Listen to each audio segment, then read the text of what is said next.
έχουν βρει πολλά καταστερεμένα αγάρματα, όχι ακέραια. Και σε πολλά μέσα, σε υπονόμους, σε πηγάδια, σε τέτοια. Τα έκρυβαν αυτό για να διασωθούν.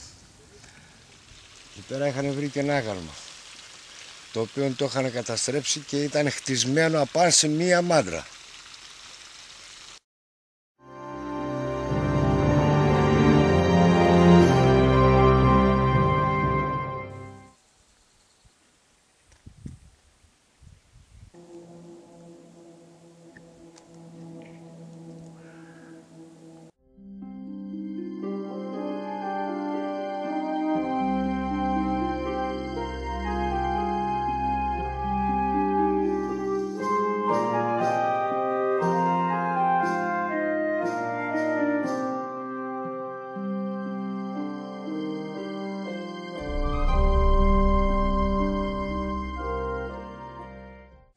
Κάποια κομμάτια από τα αρχαία, κάποιες πέτρες, τις έχουν πάρει και τις έχουν χτίσει στα σπίτια.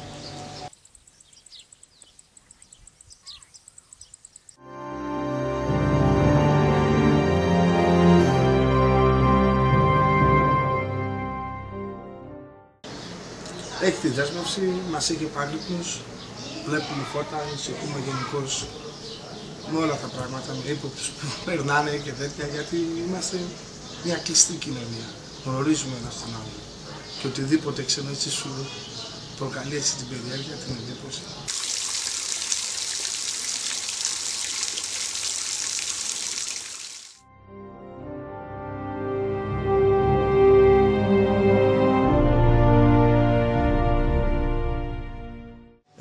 Η ιστορία που διαβάζαμε στην Τετάρτη, στην Πέμπτη τάξη, αν θυμάμαι καλά,